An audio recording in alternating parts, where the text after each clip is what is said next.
Surrender your expectations. Let go of personal timelines or desires that may not align with God's plan. Let them go. Focus on his will and trust his timing. His timing is perfect. Listen, let me tell you something. Please hear me. Please hear me. There's a reason why people single at an age that God never had planned for them to be single. There's certain marriages that could have been still together. There's a lot of things, but I'm telling you, free will is a dangerous privilege. The children of Israel spent 40 years of their life on an 11-day trip. Imagine you, whatever city you're in, and you know that there is a loop in your city, a highway loop. For us in Charlotte, it's 485. 45 can take you all around Charlotte. Now, how many exits is on 485 for those in Charlotte? A ton of exits. Imagine you going around that same loop, passing that one exit that was supposed to take you to your next blessing. But you instead saying, hey, I don't trust God's plan. And you loop around 485. You loop around that highway for 40 years to a place that was 11 minutes off the highway. How many people, from God's vantage point, is watching you go around the same circle past your blessing exit? You passed your blessed exit. You passed your blessed opportunity.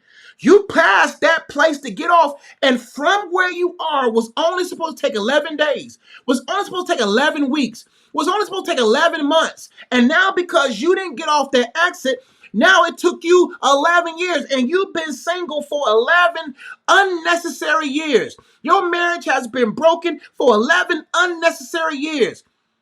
Your business has been where it is unnecessarily for 11 years.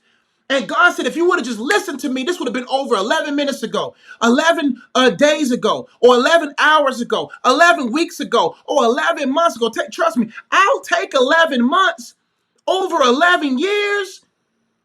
But 11 months when you in the process of it seems like forever.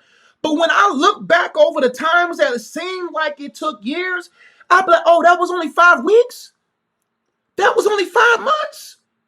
Oh, but the devil wants you to focus on how tough it feels right now and not realizing this tough thing that you're going through is making you tougher. So now you'll surrender your timelines. God, I trust you. So what must I do? How many of us really go and ask God, okay, what must I do to be where you have planned for me? What do I need to do? Most people don't personally develop. Most people make excuses. Most people don't work on themselves. Most people don't read their Bible. Most people don't pray. Why do you expect God to put you in a game if you can't run the plays in practice? If God can't trust you to run the plays in the game, because he sees how you play in practice, you can't get mad when you can't play. You can't be mad if you still got your warm-up jacket on and slacks on and your shoes ain't even been on the floor yet. You can't get mad because God is seeing what you're doing right now. How you practice in this season will determine how you perform and play in the next season. So if you can't run the play in singleness, which is practice, you ain't going to be able to run the play in marriage. Learn the plays. Practice like you would play in a game, and you'll be able to see yourself on the floor. Surrender your expectations. Worksheet prompt. Write down one expectation you need to release and pray about surrendering it to God. What's that one expectation? What's that timeline you need to surrender to God?